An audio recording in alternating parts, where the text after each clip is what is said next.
Hollywood, Bollywood, music, fashion সহ বিশ্বময় ঘটে যাওয়া সব খবর নিয়ে আমাদের আজকের আয়োজন। মানুষ আর মেশিনের সীমারেখা মুছে যাচ্ছে ক্রমশ। তৈরি হচ্ছে নতুন পৃথিবীর গল্প, সংঘাত।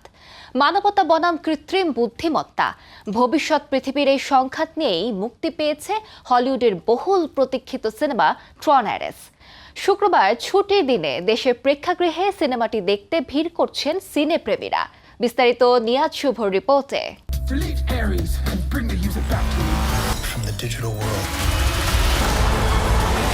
প্রযুক্তি ও মানবতার সহাবস্থানের নৈতিক দ্বন্দ্বকে ঘিরেই মিশন ট্রন অ্যারেস, যেখানে কৃত্রিম বুদ্ধিমত্তার হাতে মানব নিয়ন্ত্রণের প্রশ্নে তৈরি হচ্ছে নতুন এক উত্তেজনাপূর্ণ ভবিষ্যৎ।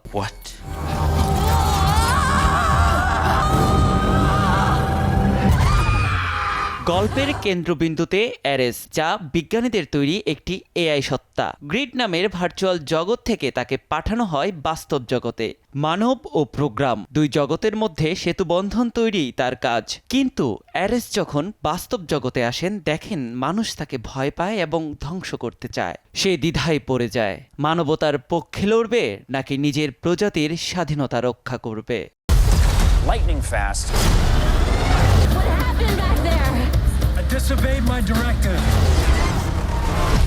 জোয়াকিম রনিং পরিচালিত আমেরিকান সায়েন্স ফিকশন অ্যাকশন সিনেমাটি জনপ্রিয় ট্রন সিরিজের তৃতীয় কিস্তি, যা 2010 সালের হিট সিনেমা ট্রন লিগেসির সিকুয়েল। অস্কারজয়ী অভিনেতা জ্যারেড লেটো, যিনি অ্যারেস রূপে পর্দায় হাজির হয়েছেন, তার সঙ্গে রয়েছেন Greta Lee, Evan Peters, Jodie Turner Smith সহ আরও অনেকে। What are you?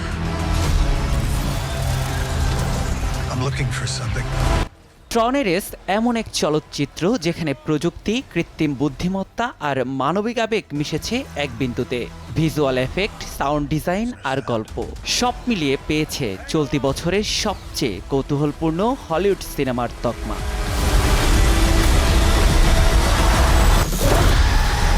নিয়াজ শুভ, সময় সংবাদ। ভারতের জনপ্রিয় অভিনেতা এবং উপস্থাপক কপিল শর্মার রেস্তোরাঁয় আবারও হামলা চালিয়েছে দুষ্কৃতকারীরা। 4 মাসে তৃতীয়বারের মতো ঘটল এমন গুলিবর্ষণের ঘটনা। স্থানীয় সময় বুধবার রাতে কানাডার সারে শহরে অবস্থিত ক্যাপস ক্যাফে লক্ষ্য করে গুলি চালালে ছড়িয়ে পড়ে আতঙ্ক। বিস্তারিত ফারদিন মাঝহারের রিপোর্টে।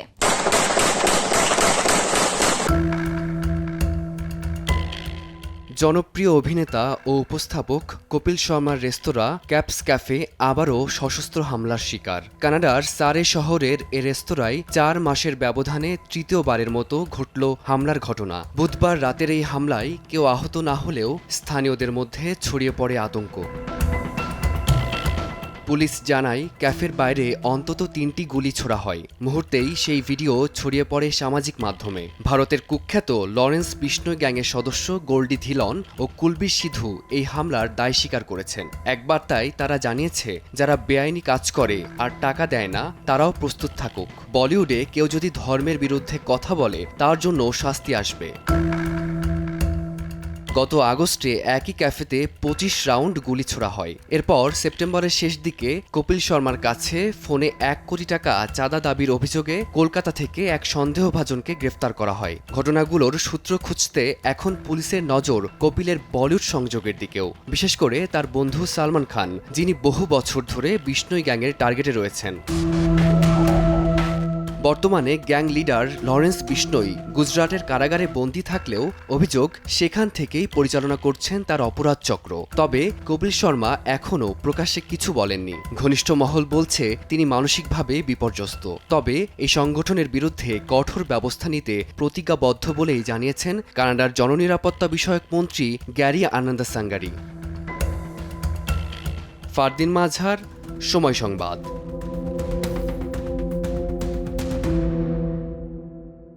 যেসব কণ্ঠস্বর থেকে যায় অন্তরালে অনুচ্চারিত, অধিকার প্রতিবাদের ভাষা যেখানে নিভৃতে কাঁদে, অবহেলিত সেসব নারীদের জন্য এবার কথা বলবেন পাকিস্তানের জনপ্রিয় অভিনেত্রী হানিয়া আমির। সম্প্রতি দেশটির ইউএন উইমেনের জাতীয় শুভেচ্ছা দূত হিসেবে মনোনীত হয়েছেন তিনি। নারীদের প্রতিনিধিত্ব করার সুযোগ পেয়ে বেশ উচ্ছ্বসিত নায়িকা। বিস্তারিত নিয়াজ শুভর আরও একটি রিপোর্টে।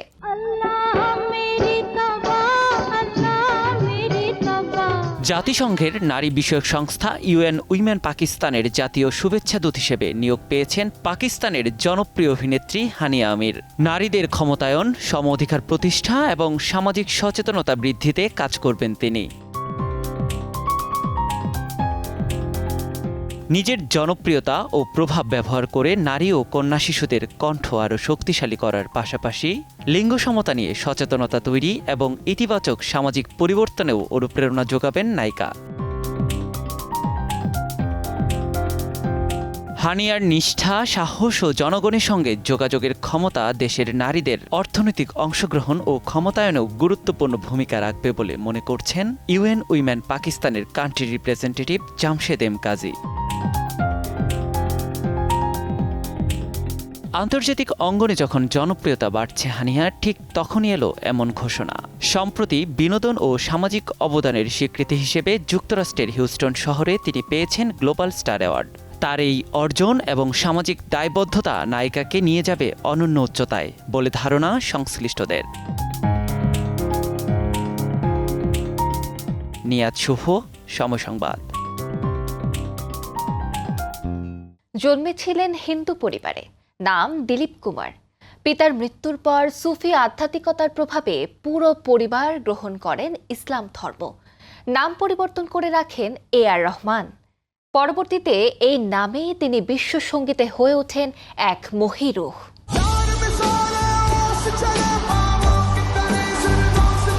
জন্মেছিলেন হিন্দু পরিবারে, নাম দিলীপ কুমার। পিতার মৃত্যুর পর সুফি আধ্যাত্মিকতার প্রভাবে পুরো পরিবার গ্রহণ করেন ইসলাম ধর্ম। নাম পরিবর্তন করে রাখেন AR রহমান। পরবর্তীতে এই নামেই তিনি বিশ্ব সঙ্গীতে হয়ে ওঠেন এক মহিরুহ। নাম বাছাইয়ের পেছনেও রয়েছে আরেক গল্প। ছোট বোনের বিয়ের ব্যাপারে কথা বলতে মা তাকে নিয়ে যান এক হিন্দু জ্যোতিষীর কাছে। সেখানে গিয়ে নিজের নাম বদলের ইচ্ছা প্রকাশ করেছিলেন শিল্পী। জ্যোতিষী তাকে দুটি নামের প্রস্তাব দেন, আব্দুল রহমান ও আব্দুল রহিম। সঙ্গে সঙ্গেই রহমান নামটি ভালোবেসে ফেলেন তিনি, আর মা প্রথম অংশে যুক্ত করেন আল্লাহ রাখা। এভাবেই দিলীপ কুমার থেকে হয়ে যান AR রহমান।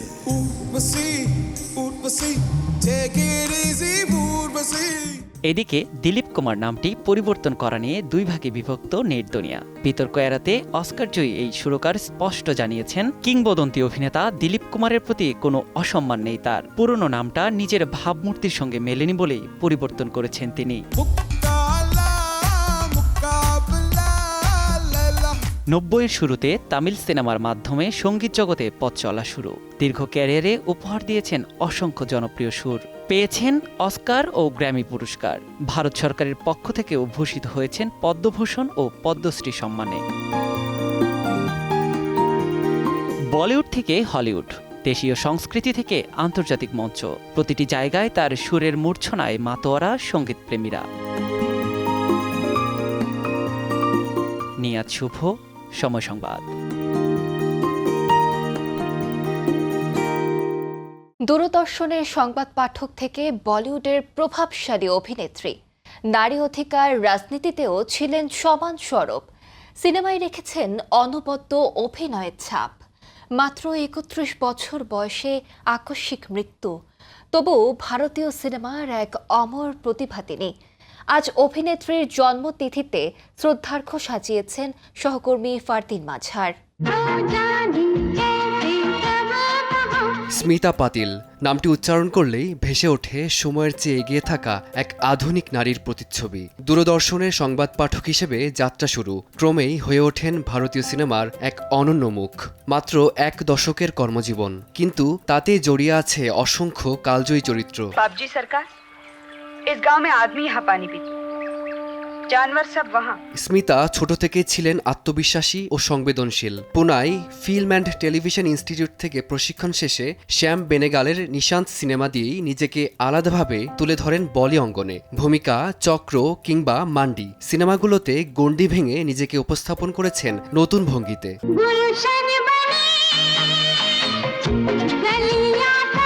স্মিতা শুধু সুঅভিনেত্রী ছিলেন না, সরব ছিলেন নারীর অধিকার ও সামাজিক বৈষম্য নিয়ে। নিজের প্রথম জাতীয় পুরস্কারের অর্থ তিনি দান করেছিলেন সমাজসেবায়, যা তার ব্যক্তিত্বেরই আরেক উজ্জ্বল দিক।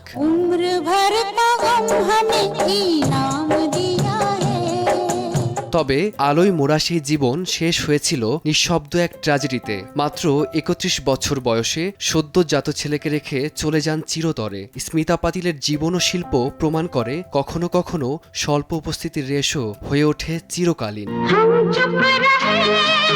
ফারদিন মাঝার, সময় সংবাদ। এই ছিল বিনোদন বিশ্বের আজকের আয়োজন। সঙ্গে থাকুন সময়ে।